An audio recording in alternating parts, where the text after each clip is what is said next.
On 19 January 1973, a trusted Russian Air Force pilot took off on a routine training mission from an airbase near the Soviet-Iranian border. 2 hours later, the same pilot stood on Iranian territory beside the remnants of the L-29 jet trainer, which he had crash-landed in a remote field. This flight was not routine, and it was not an accident.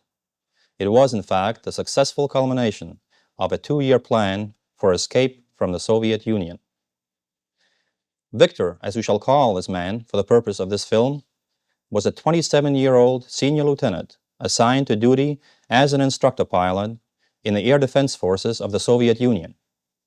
He was a graduate of a 4-year school of aviation for fighter pilots, and he had 4 years of active duty experience as an instructor pilot in the MiG-17 and L-29 aircraft. 3 years before his defection, Victor became a member of the Communist Party of the USSR. In short, this man had all the necessary credentials for a highly successful career in the Soviet Air Force.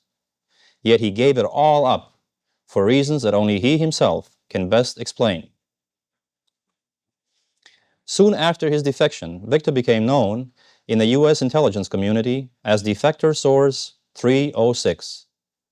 His full cooperation with U.S. intelligence over a period of several months resulted in the acquisition of up-to-date information concerning Soviet Air Force training, tactics, aircraft, and weapons.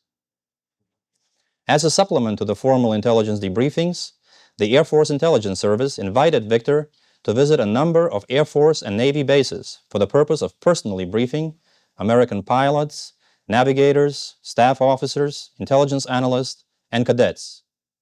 He accepted this invitation and in the subsequent weeks briefed over 5,000 Air Force and Navy personnel concerning the Soviet Air Force. The response to these briefings was overwhelmingly positive. The only complaint heard repeatedly was the inability of many to attend because of limited seating capacity. To permit additional Air Force personnel to hear Victor's comments, the 7602nd Air Intelligence Group arranged to make this videotape, covering the questions most frequently asked during the previous briefings. In this interview, Victor will discuss the reasons for his defection, describe the pilot training program of the Soviet Air Force, compare American and Soviet aircraft capabilities, discuss Soviet lessons learned in Vietnam, and finally, talk about the general lifestyle of the Soviet pilot, including his pay, allowances, housing, and other benefits or lack of benefits. The visual aids used in this film were taken from previous debriefings and are being presented to help you better understand Victor's comments. Please keep in mind that the information provided by Victor is raw and unevaluated. It reflects only his personal experiences as a member of the Soviet Air Force. Any comments concerning this film should be addressed to Commander, 7602nd Air Intelligence Group, Fort Belvoir, Virginia, 22060.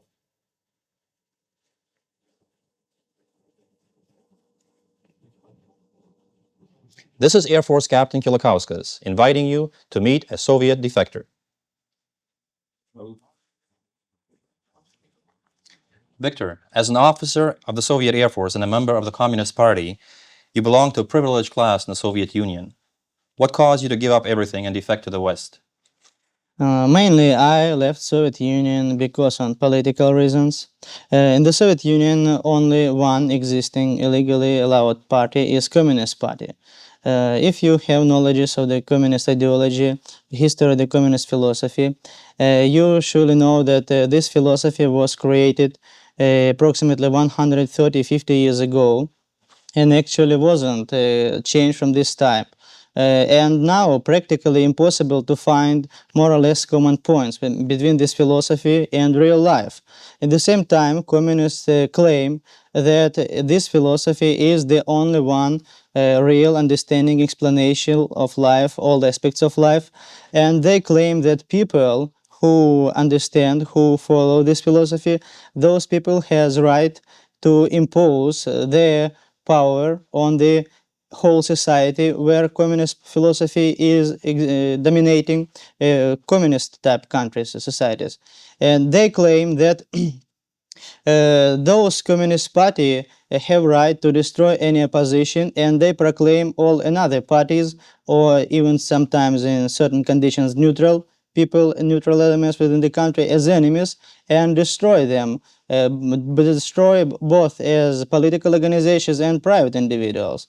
And such features of ideology, communist ideology, as radicalism, I should say sometimes fanatism, intolerance, too often make communist ideology close to fascist type ideologies. And interesting that the same aspects exist in fascist ideology, such as destroying of any opposition, prohibition of different communist parties, not only communist but in other parties except existing. And such can result of those ideologies as promotion of world dominance, labor camps. All those features are common for both ideologies, both as communist and fascist. And so if you see those people which really believe in this ideology, and you can imagine that those people have unrestricted power, you can understand that the country really doesn't have any more or less normal wave for development, which has now take place now in the Soviet Union. Soviet Union now has very poor operated economy. Don't exist completely any political or cultural free life, and Soviet government is constantly dashing in different political adventures, international arena, internal developments, and this situation exists because this group of people who are really don't represent whole population, they are not controlled and I should say completely responsible. So this were main reasons for me to defect. Can you tell us briefly how you escaped from the Soviet Union? Practically, I could start preparation for defection 2 years ago when I was sent to the area adjacent to the Soviet-Iranian border. Before this, I couldn't make this. I have some thoughts about defection, but because of short ranges of plane, I couldn't make this because I served in central areas. 2 years ago, I was sent to this area and started preparation. Mainly, first, it was just moral type preparation. I wanted to be sure that I'm making right step because it wasn't easy to make just from the first decision. And in January this year, I take off when I made final preparations such as map, fuel, navigational calculations. In January this year, I take off for cross-country flying in the clouds with my plane. This time I fly without cadets. After takeoff, when I entered clouds on the altitude about 600 feet, and I didn't enter a zone of radar because Soviet radars doesn't see about 12,000 feet around them. So in this blind area, I turned toward the Iranian border, and about half a minute flew on this altitude about 600 feet. Before entering radar zone, I descended to the ground, and now nobody from airfield could see me visually, although I was about 12,000 feet from the airfield because of poor visibility. And after this, I flew about 8 minutes above the Soviet territory toward the Iranian border, of course following route, which I pre-calculated before, and on the altitude about 30 feet. Speed was not so big, about 560 kilometers. It's about 320-30 miles. On this speed I flew, and before, of course, I made calculation whether Soviet surface-to-air missiles, I say two batteries in this type, could be dangerous for me. They couldn't do anything because of the technical characteristics. On this altitude, they are not working. And also one airfield near me of a plane, the C-15 flag gun interceptors were and they could be some danger for me, but in ideal conditions they couldn't intercept me because of long time to start engine, even if in alert number 1. And also radars of those planes, no radars, no missiles on this altitude can't work, and plane isn't equipped with the any cannons, hasn't weapon, other than rockets, missiles. And so on the Soviet territory I was completely safe, and I flew about 8 minutes on this altitude speeds. Before entering border, I saw a little settlement of border guards, and I passed on this low altitude. This settlement distance was about 300 feet left. They were from me, and I saw a group of soldiers which looked at me. It were last people, Russian, who saw me, so to left good opinion about me. I made about 150 feet altitude and made them roll, demonstrated, and in few seconds across the border. Of course, for flight above the Iranian territory was more dangerous for me. It was danger. It's a meeting of Iranian Phantoms or F-5 freedom fighters or any other air defense weaponry. I thought before preparation about making emergency landing or just landing on the airfields of Iranian Air Force in this area. I knew from intelligence information their location, but I decided not to do this because from this information also I knew that they are protected, good protected with the flak automatic weaponry and also missiles. And so I didn't want to make it on the airfield because of safety. Landing, I could make landing on the highway, but also I didn't want to make collision with the car and to have extra troubles with this my flight. So I planned mainly after fuel will expire my hull to make crash landing on the fuselage if area will be simple, or to bail if I couldn't make emergency landing because of the mountains or will be attacked by the Iranian Air Forces planes. And I flew to avoid those meetings with the planes, not to be detected by the radars. I flew about 2 hours deep into the Iranian territory, of course following a pre-calculated route, with the on the altitude about 4,500 feet, and it was above the tops of the mountains. I penetrated area, Iranian territory, about 600 kilometers. Totally was about 2 hours above the Iranian territory. And when I ran out of fuel, which I was expected, I turned toward the plane area of expected landing. Area wasn't so good for landing because some groundworks, but my plane had low landing speed, about 100 miles, so I expected to be safe and didn't want to bail. And because of the groundworks extensive on this area, my plane on landing, I made landing stopped engine before, I made landing without landing gears. Plane turned twice overhead, turned off wings, stabilizer, smashed nose and cockpit, and finally stopped on the belly. It turned twice. And so I hadn't any damages, and this way my flight was finished. Prior to your escape, you served as an instructor pilot in the Air Defense Forces of the USSR. Would you describe the selection process and actual training of pilots in the Soviet Union? In the Soviet Union, main part of pilots are prepared at so-called higher aviation schools, and those schools are equal to the technical colleges or institutes following American standards. All schools have standard 4-year program and give cadets enough theoretical knowledge to evaluate them after graduation as engineers, pilot engineers.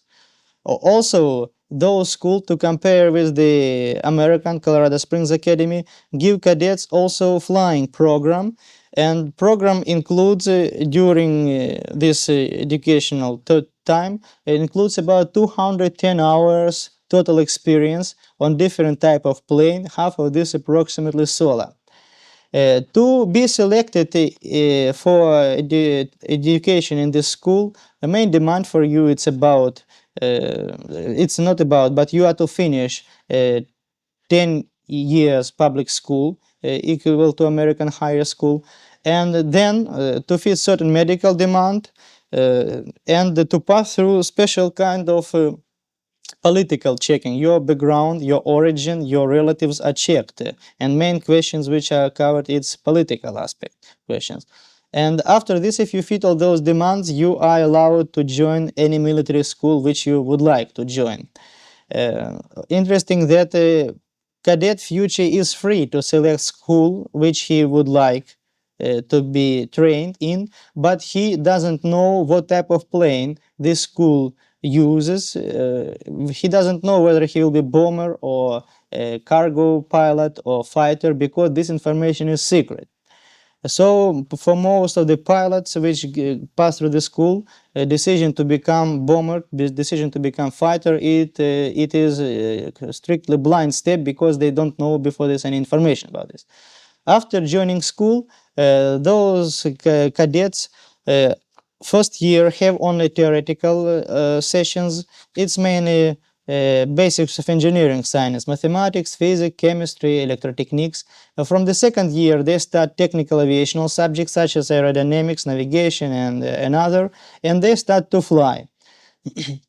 First year, they usually fly L-29 Maya plane, which is very like American T-33, and have approximately 70 hours, half of this solar, mainly basics. Second year, cadets continue theoretical education and fly fighters, planes MiG-17 or MiG-21, and half of this approximately solar, again basics, and some little program of combat usage of these planes.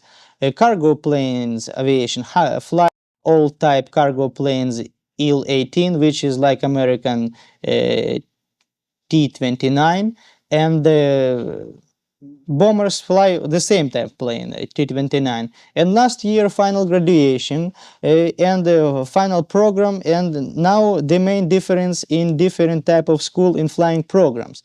All schools are standard, and they have similar flying, similar theoretical programs, which make main accent on the such subjects as aerodynamics, theory of jet engine, construction of the plane, radio location, weaponry, bombing, ballistics, clear aviation technical and military subject, tactics, and but flying programs are different, because actually each school train cadets for different kinds of aviation and on different types of plane. Soviet Union has approximately 14 this type of school, and they are following types. One school which I finished myself, it's school of tactical aviation, fighter bomber Russian call. Cadets mainly are trained for such exercises such as ground attack with bombs, non-guided missiles, cannons, and low altitude flying. Three school of frontal aviation, what Americans understand name close support aviation, train cadets on the planes MiG-21. And the main what they do there, it's ground attack with non-guided missiles, cannons, no bombing, big amount of dogfighting, what practically doesn't have ground attack aviation fighter bombers. Also, they have some knowledge of intercept, but intercept for them not so important program. Three schools of air defense train cadets on the planes, graduate cadets on the planes MiG-17 and Su-15, mainly ground. They haven't any experience of ground attack completely. Mainly what they have, it's dogfighting and intercepts. Two schools of air defense are the only schools which fly with cadets day bad weather. In 210 hours, cadets have about 30 hours day bad weather, half of this approximately solar. One school train bombers, two school train pilots for cargo aviation, two schools train flying navigators, not pilots on heavy planes. One school trains pilots on helicopters. Two schools in the Soviet Union train fighters for foreign aviation. One school train Warsaw Pact countries and socialist countries such as Cuba, Mongolia, North Vietnam. Another school train only Arab and African pilots, train them mainly as fighters on the planes MiG-17, graduate on the planes MiG-17, MiG-21 and Su-7. One school was opened this year, which program under it don't know. As I told, those schools have standard program and different flying, but total experience in all schools of cadets about 210 hours, half of this solo. Cadets fly basics. In all school, cadets fly solo night bad weather, night good weather, and 2 schools train day bad weather. All schools give cadets combat experience. Those schools take yearly approximately 200, each school take yearly 220 cadets and graduate about 130. All the rest are washed out on different reasons. 2 schools of air defense take yearly about 350 cadets and graduate yearly about 220. So percentage of washed out pilots is the same, about 40%, I should say. So totally those schools which train only pilots for Soviet Air Forces prepare yearly about 1,400 pilots. It isn't enough traditionally. Always exists a shortage of pilots for the Soviet Air Forces. Some schools try to increase number of cadets taken yearly. And also to increase total amount of pilots prepared, the Soviet Union since 1967 developed another program completely different. Youngsters which had during their last grades in schools experience flying piston engine planes, sport type planes in the special civilian aero club, the USAF aero club, it's half civilian, half military organization.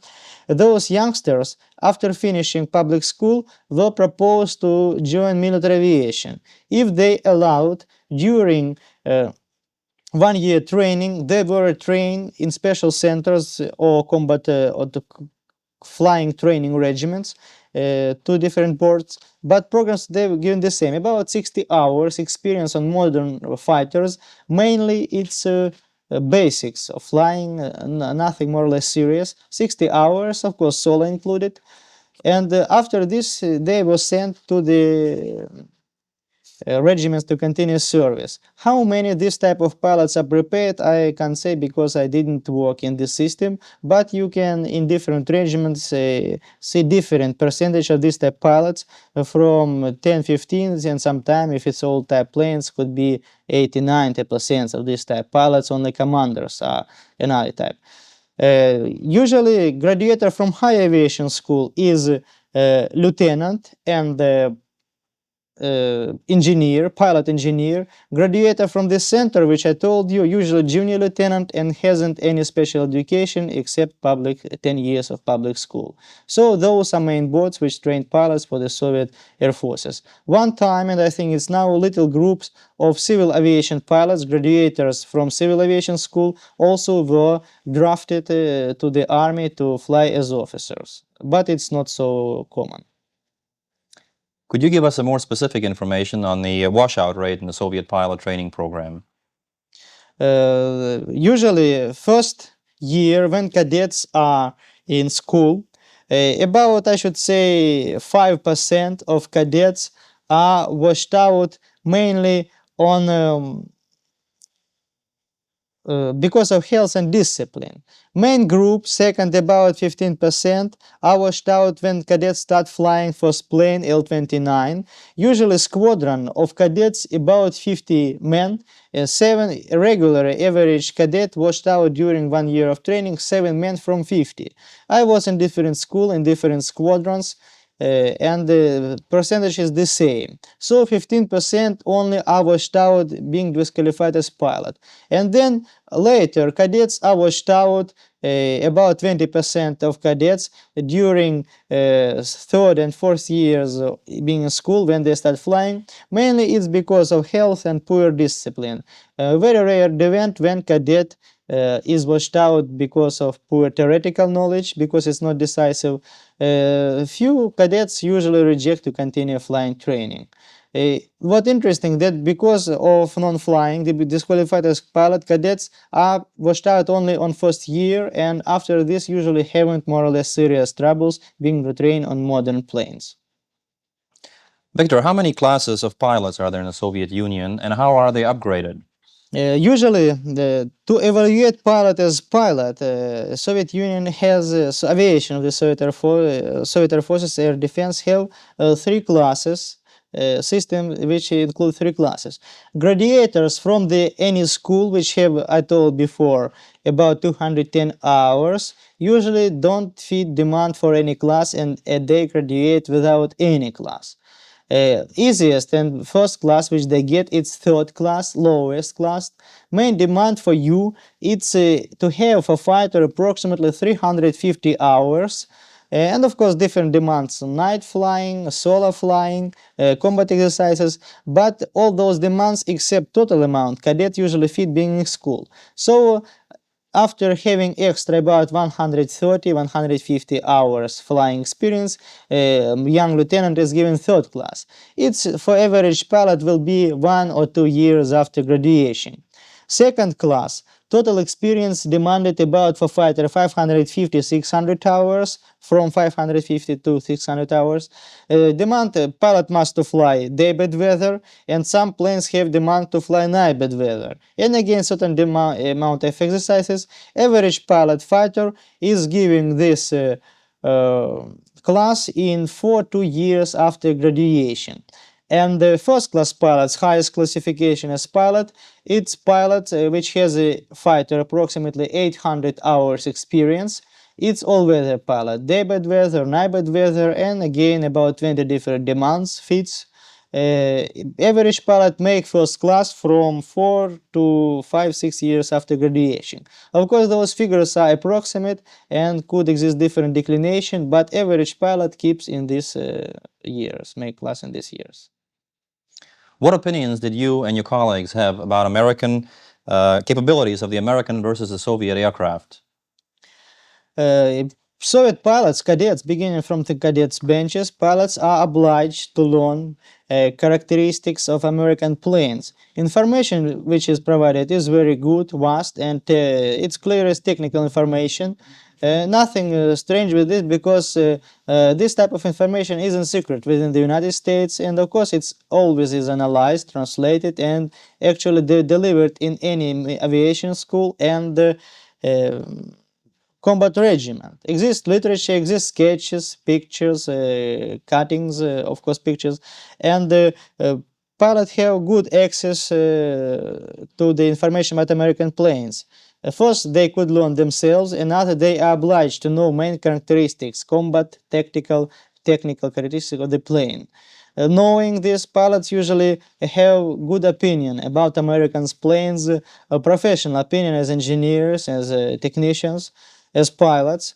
To compare with the Soviet planes, American planes are usually on more higher level of technological development, much more sophisticated planes, much more advanced. Main what attracts level of electronical equipment as computerized system of the planes, which actually doesn't exist computers in the Soviet planes.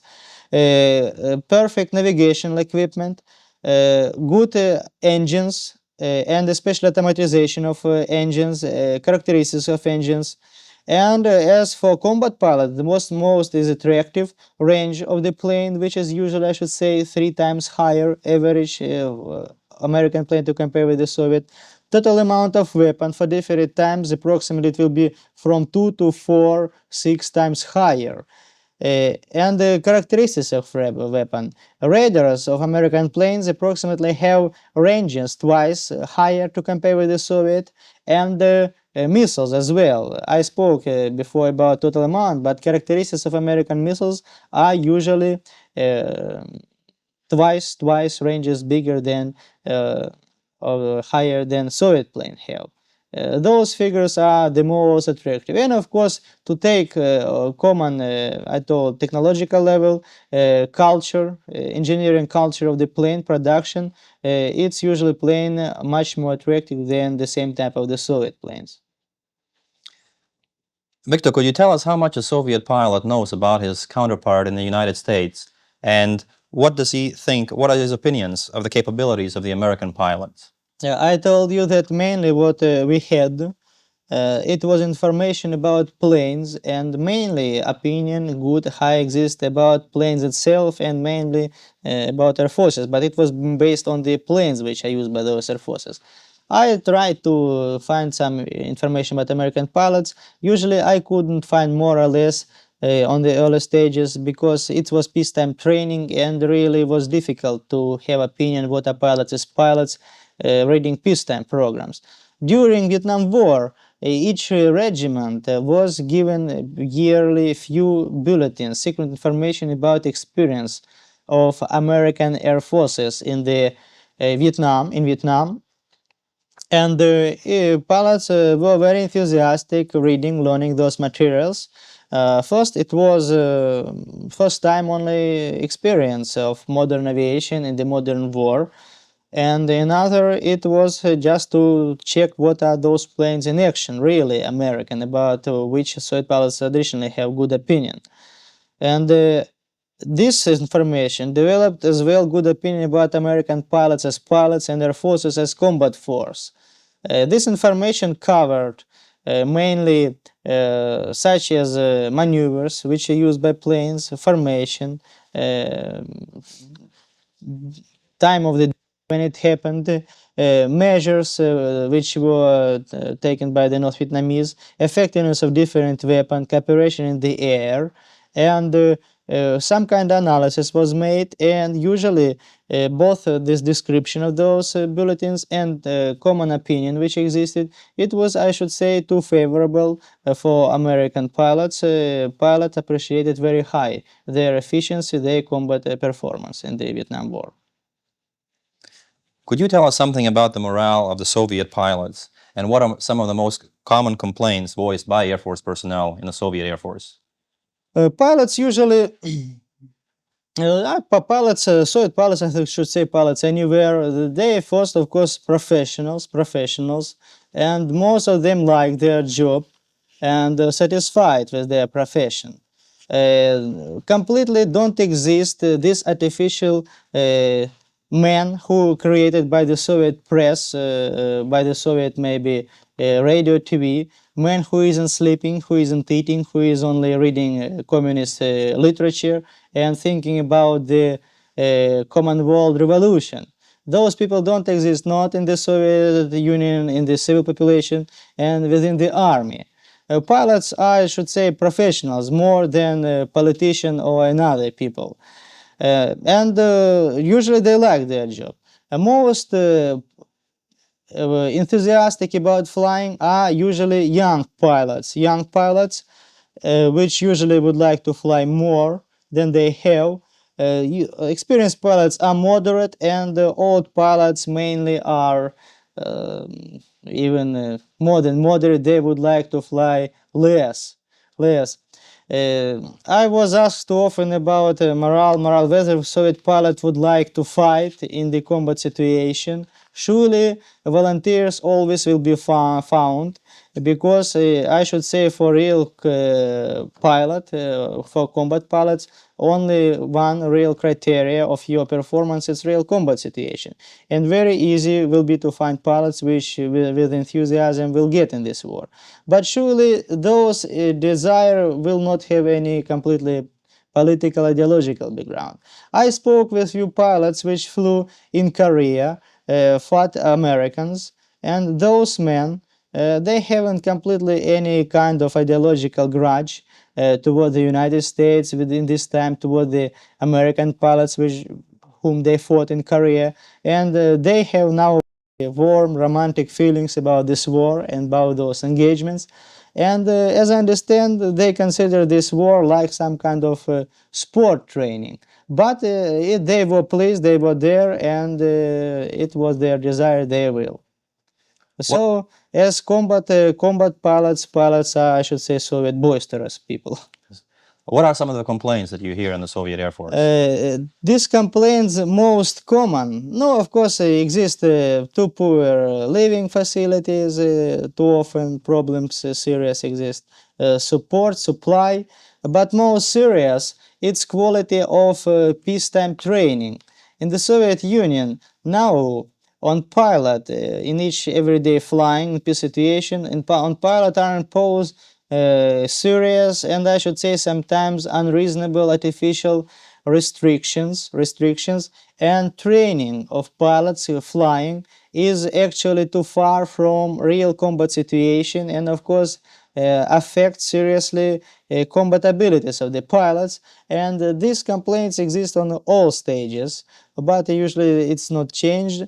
For example, in the Soviet Union, because of safety, or those restrictions are imposed because of safety, and in the Soviet Union pilots don't fly day bad weather information completely.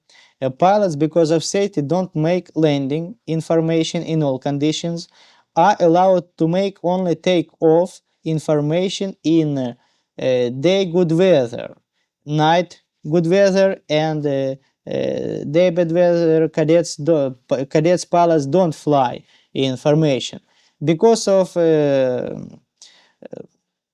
safety. Serious restrictions are imposed on low altitude flying, on the ceilings of the plane, on maximum speeds. Serious restrictions on a few exercises yearly. Pilots make this type. Because of the safety, pilots are prohibited to provide training dogfighting between different types of planes. Pilots are prohibited to have group dogfighting, and the most interest is pilots are prohibited to have non-prearranged dogfighting. Non-prearranged dogfighting, what it is, target and attacking plane are to know by heart all maneuvers, all speeds on altitudes, and order of maneuvers in the air, must provide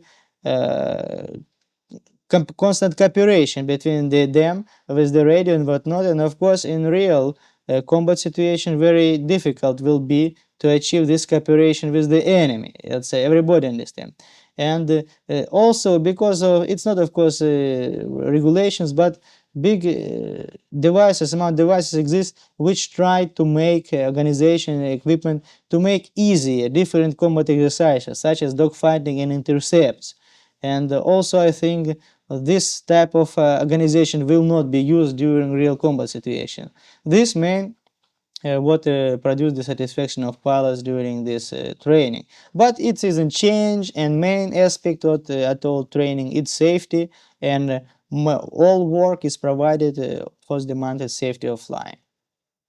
Could you describe for us a typical work day for a Soviet pilot, instructor pilot, and a fighter pilot?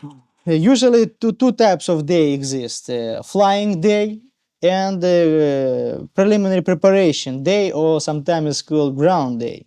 Flying day, it's usually one flying shift. Flying shift is 6 hours. During flying shift, whole squadron is delivered by bus on the airfield. Don't provide activities in the headquarters, but organize work on the airfield. Pilots have, of course, special room for rest, for concrete flight preparation, and they have, squadron has a 6-hour shift, flying shift. During this flying shift, each pilot, depending on concrete purposes of his training, could make from 1 to 3, 4 sorties. One flight RTA in the Soviet Union for fighter it's usually 35-40 minutes, cross-country flying 1 hour. So it could be from 1 to 3, 4 flights, this type, different length. The time between the flights, pilots usually provide preparation for another flight or just rest. After this flying, pilots have 1 hour and a half pre-flight preparation for another day, or if they have pre-flight preparation before flying, shift flying, they return home. So they have approximately 7 hour and a half working day, normal. Ground day or pre-flight preparation day, non-flying day. Pilots usually provide these activities in headquarters, in special buildings. Each squadron has its operant location, and it's mainly or pre-flight preparation, technical preparation, different practical training such as nuclear defense, chemical defense, vast sport training, And also different theoretical sessions such as navigation, aerodynamics, engine, cases of emergency, different instructions for pilot, and also examinations this type. Also, when pilots are in this ground work, they have working day about 7 hours, 7-8 hours. Usually, combat regiment has 2 flying days weekly, all the rest is ground work. Because of this, of course, pilots don't fly too much. Average fighter flies yearly, I should say, 80-120 hours, much lower than flies Western pilot. In all air forces, usually they fly much more Western pilots. Those figures are known, but it's traditional figure, and pilots fly this time. Instructor flies much more. Usually, instructors fly 4 or 5 days weekly with cadets, and flies yearly about 250 to 350 hours, mainly because of cadets. Instructor fly for 4 men, because usually flying group has 4 men with 4 cadets, and this because figure is higher. Working days of instructor usually from 10 to 12, sometimes 14 hours daily, because instructor provides both flying with cadets and different pre-flight preparation as well. Instructor will usually fly much more and works much harder than the combat pilot. Another completely character in the of work in the aviation of air defense. Those pilots which I told you before, those pilots are pilots of air forces. Air forces don't have alert duty in the Soviet Union. In the air defense, pilots of air defense are imposed alert duty, and usually pilots, regularly pair of pilots spend 24 hours duty in special concrete shelter on the airfield, 24 hours duty. After this they have rest and different in other jobs. So it's another character of work. Pilots of air forces, which usually much bigger force than air defense, are not imposed this alert duty, but periodically during big holidays they help pilot of air defense also are imposed. And when serious international situation like it was Middle East war started or Czechoslovakia intervention, also, as I remember, air forces also were on alert duty. A few days after this they stopped these activities. Victor, you told me previously that Soviet pilots received a great deal of classified information from our experience in Vietnam. What do you believe the Soviets learned from the Vietnamese War? First opinion, not opinion, but lesson, very immediately when war started, appeared. It's, I should say, disappointment with the missile weaponry, both surface-to-air missiles and air-to-air. Russian very seriously relied on this missiles weaponry before the war, and during Vietnam War, experience of American pilot there, maybe sometimes even North Vietnamese, demonstrated that it's possible to avoid being hit by this weaponry, which was considered to be ideal, non-avoidable. One thing.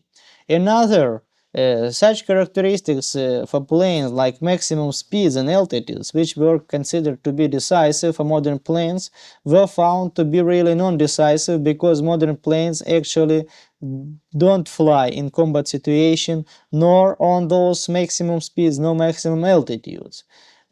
Another question, good performance of the planes with the equipped with the cannons to compare with the missile planes. In the Vietnam War, Soviet-made MiG-17 was better than MiG-21 modern plane, much more modern, but MiG-21 had only missile weaponry and restricted amount. MiG-17 was considered better. Another good performance of the flight automatic weaponry. I mean surface-to-air weaponry, different guns, machine guns on the low altitudes against low altitude flying when missiles can't be used. And interesting conclusion was made, good effectiveness of jamming equipment, which actually wasn't considered to be as weapon, some kinds of supply equipment, but not weapon. But in Vietnam War, it was recognized that it's a very effective, serious weapon, which practically sometimes blocked any possibility to work for SA-2 operators, mainly missiles which were there. Soviet Union began to develop this jamming equipment only during Vietnam War, when it was becoming visible importance of this. And approximately in 1970, I saw first planes, MiG-21, with these jamming pods. Also, during Vietnam War, some tactics were changed. Pilots began to fly much more Soviet on the low altitudes. Commanders look at the experience of Americans in Vietnam War. Of course, a restriction exists now. It's considered to be dangerous flying, but it's not so serious as what before. And some changes were made in formation. Now formation of the Soviet planes became much more sprawled, from 200 feet approximately to, I should say, 600 feet, 900 feet became formations, mainly it was made to give more independence to wing pilot, independence of maneuver, of observation, and also to avoid both planes being shot down by one surface-to-air missiles, to avoid both planes being shot down in one attack by one enemy fighter. And some accidents were when wing pilot, North Vietnamese aviation, because of close distance to the leading pilot, collided with the wreckages of the destroyed leader. So those main changes, as far as I know, were made. Could you tell us something about the pay, overseas allowances, promotions, and other benefits of the Soviet Air Force personnel? Usually, army in the Soviet Union is paid much better than average civilian man. Average income in the Soviet Union about 140 rubles. Take it approximately like dollars. Figures could be comparable. And standard of life, of course, of Russian men very low. According to United Nations statistics, Soviet Union is in the world on the 23rd place in the standard of life. United States have 5th place. Soviet Union is dwelling somewhere, according to statistics, between the underdeveloped countries. To attract civilians for military service, I think mainly, because military service isn't too popular in the Soviet Union, to attract civilians exist very good high salaries for the military men. I told that average income for Russian men about 140 rubles. It's experienced engineer, it's experienced worker, good qualified or physician. Young specialists usually started with the 80, 100, 110 maybe rubles, and he must to work, I should say, about 5-6 years to get salary high, and usually before retirement those type of people have about 140 rubles monthly.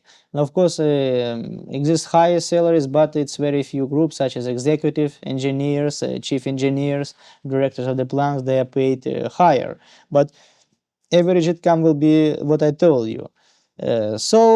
But this highest salary for civilian, it's salary of beginning ground lieutenant, which starts with about 140 as well, and very quickly is growing in his salary. Pilots are best paid in the Soviet army, I should say the same as nuclear submarine personnel.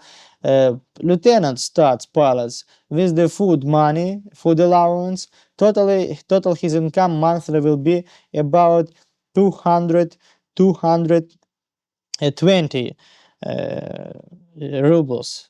It's much higher than engineer paid, as you understand. And also another extra fringe benefits exists, such as free transportation for vacation, twice longer vacation to compare with the civilian. So it's good. How long is the vacation? A vacation for pilots in the Soviet Union with transportation including 2 months. Civilians, big amount of civilians have about 15-17 days vacation in the Soviet Union without any transportation, and you are to have good job to have 1 month of the vacation. Ground officers have 30 days of vacation and 15 days for transportation, so totally for ground officer leave will be 45 days, which also is much higher, bigger to compare with the civilians. And lieutenant starts with 220, salary is constantly increasing yearly, 10 to 20 rubles yearly, and with another different benefits. Major experience major with about with 12, 20, 15 years, it's a retirement for him after starting service. He has, I should say, approximately with all benefits about 400 rubles monthly. 400, it's I should say salary of director of good plant or important engineer, very high. I never met any civilian with this salary. I had big amount of civilian friends, but this type I never met. But I know that these people exist. And of course it's two high salaries, but to compare, of course, to compare with American figures, it will be, I should say, 3-4 times higher, lower. And I told Soviet Union has a very low standard of life. At 140 average income of the Russian men of one man suit. Its price of transistor radio, one transistor radio. Tape recorder in the Soviet Union cost, I should say, approximately 200 rubles, good model, excellent model, about 400 rubles. And you can imagine how long you are to save to buy such things. Usually, average Russian family spend half of their income on food, and it's a really serious part of their income. Such price as shoes, it will be about 40 rubles. And what will most impress Americans always, a car, which is, I should say, like Rambler type, in the Soviet Union cost about 10,000 rubles. A car, Fiat 144, simple Fiat, Soviet Union start now produce price about 7,000. And Soviet-made car like Volvo cost in the Soviet Union about 6,000 rubles. So with those figures you can compare what you can on those money. What about overseas allowances, overseas pay for your personnel? Service abroad is very popular in the Soviet Union because for Soviet officer abroad, the salary increases twice, one thing. So 100 benefits. Another standard of life much higher, so practically he benefits more than twice. And what also my important factor that practically servicemen are prohibited to make tours abroad as tourists, even 3 years after retirement. So for young men especially, it's the only way to get abroad to see what life is there. So he gets twice as much money when he's overseas? Yes, twice more, formally twice, but usually on those money which you get abroad, you can buy much more than you can buy in the Soviet Union, so it's more than twice. Can you comment on your Soviet promotion system in the Soviet Air Force? In the Soviet Union exists system, some difference to compare with American system. In the Soviet Union exists strict dependence between your position and your rank. When you graduate from the school, you are lieutenant, and it's position of just pilot. If you will continue your service till the pension, being pilot, till the pension you will be lieutenant. Why it works? Because to become senior lieutenant, you are to have higher position, senior pilot. To become captain, you again must to have a step higher to become flight commander. So because of those regulations, you are interested not in the ranks, but to get higher position. If you are given position high, then in time, from rank to rank exist also times, you are given rank. If you don't change the position, your rank is slow. So this promotion is this working. If you are growing normally in your position, from lieutenant to senior lieutenant, 2 years for pilots. From senior lieutenant to captain, 2 years. From captain to major, 4 years. From major to lieutenant colonel, 4 years. From lieutenant colonel to colonel, 4 years. But you are in these years to change your position. For ground personnel, I should say years approximately 50% higher. They are to wait much longer than pilots. So pilots have benefits in this aspect. To get higher position and automatically to be promoted, criteria, I should say, common in all armies: your aptitude, your ambitions, your authority within the collective when you are supposed to be promoted, your aptitude, your performance as pilot, of course your desire to have higher position, but usually pilots desire, and the also main, I should say, decisive, it's your membership in the Communist Party. Officers practically don't grow, those who are not members of the Communist Party, they don't grow in their ranks, but it's very relevant. And also your private relations with commander, on whom depends your promotion. If you have bad relations with your commanders, usually never pilot could be promoted, I think officer anywhere. What about your retirement system? Retirement system also at all, so it also servicemen have good benefits, and they have in retirement as well, to compare with the average member of the Soviet society. Retirement age for men in the Soviet Union, I should say, civilian, 55 to 60 years, don't remember, but those figures, or this or this. Soviet ground officer could reach his retirement age when he is about 45, 47. Because compulsory service exists for servicemen 25 years in the army. So pilots exist benefits. If pilots flies not lower than 60 hours yearly, he is given 1 year of services too. So this compulsory 25 years of service moves for him twice quicker. So pilot reaches retirement age when he is 33, 35, and with certain persistence can get retirement in this age. Pension much higher than for average civilian men. Civilian usually, engineer, physician, they have pension about 70, 90 rubles monthly. From lieutenant to captain, military man is paid 150 rubles monthly pension.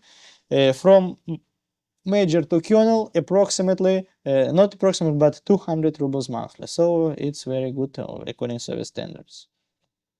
As an ex-member of the Communist Party, can you tell us something about party work in the military units, and what percentage of the officers in the Air Force are party members? They both in the Air Force, both in the all army, all officers actually are members of the Communist Party, only few are not.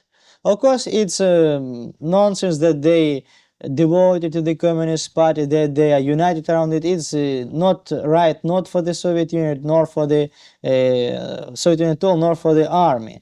Mainly that in the Soviet Union, your promotion, your high position, your pay, so your family prosperity depends on your party membership.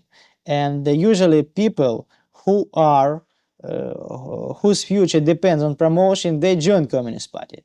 Although communists claim that Communist Party is party of workers, it's not true now in the Soviet Union. It's party of the executives, it's party of the officials, party officials, government officials, but not what worker, because it's not popular membership between workers or peasants.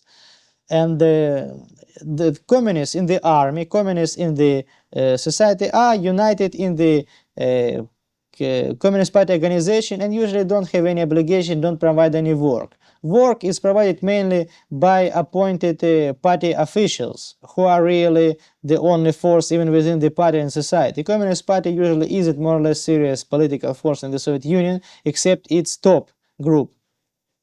Those party officials exist first as one man is appointed in the army, it's assistant of commander in political affairs. Another is selected by the by the people, members of the Communist Party, but usually don't make more serious work. And mainly it's a party meeting, different party conference, a very formal, very senseless, and I should say sometimes stupid activities, because people once yearly spend a few hours talking about questions which one answer could be given. It's usually 50 years old slogans which each communist heard before 10 years, heard yesterday, and surely know that will hear tomorrow and day after tomorrow and forever. Excuse me, Victor, but our time is up. Thank you very much for coming, and I wish you the best of luck in the United States. Ladies and gentlemen, may I remind you once again that the information provided by Victor is raw and unevaluated data.